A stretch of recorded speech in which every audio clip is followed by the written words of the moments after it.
The Broken Trust, Inside Elise's Turmoil on 90 Day Fiancé in Australia, a creative long-form reality TV feature. When audiences tune into 90 Day Fiancé, they expect drama, tension, romance, and sometimes heartbreak. But few storylines in the franchise's long history have combined emotional vulnerability with social tension quite like the journey of Elise Benson, the reality TV personality whose story has recently taken an emotionally charged turn amid her current saga in Australia. What started as a hopeful chapter in her love life has quickly morphed into something darker, louder, and far more revealing than any viewer anticipated.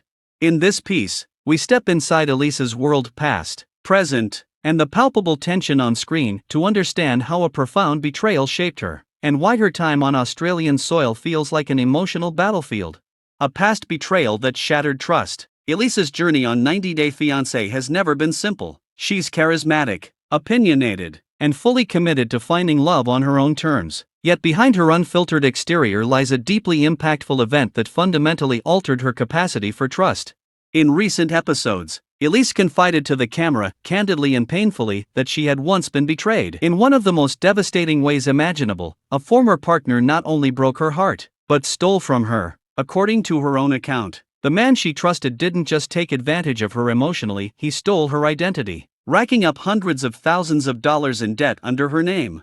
Imagine trusting someone with your heart, only to later discover that trust extended to your financial and personal identity. For Elise, this wasn't just a breakup, it was a trauma that eroded her belief that love and security could coexist.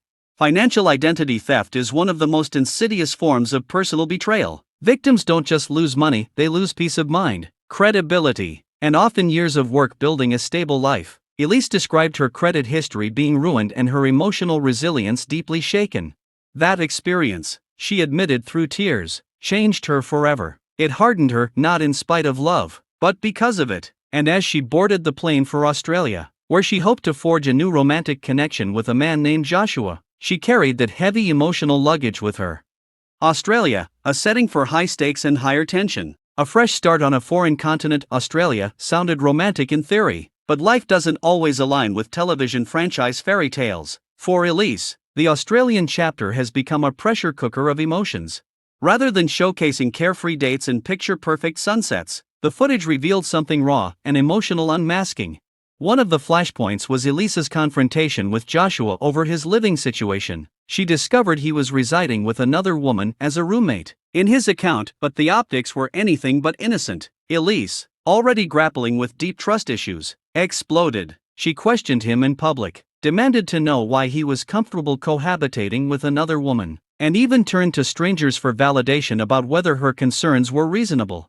This moment was so charged that it culminated in a heated scene where Joshua, overwhelmed by the confrontation, declared he was done, whether permanently or just in the moment. The emotional rupture was broadcast for the world to see. From a psychological standpoint, what viewers were witnessing wasn't mere jealousy, it was re-triggered trauma. Elise's reaction wasn't about the specific roommate situation, it was about what that scenario represented, a perceived betrayal, echoing her past. It was a litmus test of trust, and one she was not equipped emotionally or psychologically to pass without pain. How the past shapes present reality. What makes this storyline compelling and tragic is how it illustrates the lone, sometimes non-linear path from trauma to healing. For many people, trauma isn't a past event that fades with time, it's a lens that colors every new interaction. Elise's experience underscores this truth on television.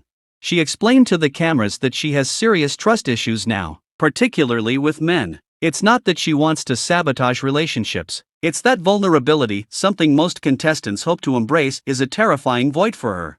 This isn't just a personal storyline, it's implicitly a broader commentary on how relationships can be shaped, often negatively, by unresolved trauma. And the cameras captured it all. Audience reaction, sympathy, criticism, and interpretation. Elise's journey has ignited a firestorm among fans. On social media boards and Reddit threads, viewers are torn. Some express empathy, saying Elise is a victim of circumstance, someone struggling with wounds most people would find difficult to articulate, let alone broadcast on reality TV. Others are more critical, labeling her reactions as excessive, dramatic, or even manipulative. They argue that the Australia footage portrays her as unhinged, overreacting to scenarios that could have been navigated with calm communication. This divergence of perspectives is common with reality TV characters, particularly those whose personalities are intense and unfiltered. But what's interesting here is how deeply personal this conflict feels to the audience.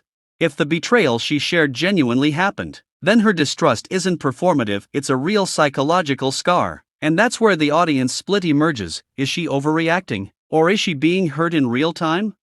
Reality TV, the editing room's role in the narrative. Another layer to consider is the editing and production influence inherent in reality television, such as 90 Day Fiancé. Producers often select the most dramatic clips to stitch together a narrative arc, especially when tension is involved. If a cast member has a story as complex as Elise's past betrayal, producers might naturally highlight the moments most emotionally charged, because drama drives engagement. That doesn't mean the emotions are fake, but it does mean viewers are seeing a curated version of events. This raises questions about authenticity and viewer perception. Are we seeing Elise as she really is, or a version shaped by editing? Does the show amplify her emotional reactions for impact?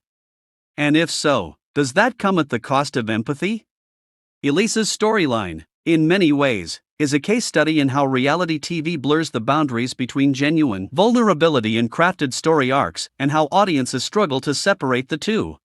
The larger narrative, trust, love, and vulnerability on 90 Day Fiancé. At its core, Elise's story touches on universal themes. The fear of being hurt again after a profound betrayal. The challenge of opening oneself up to love after financial and emotional violation.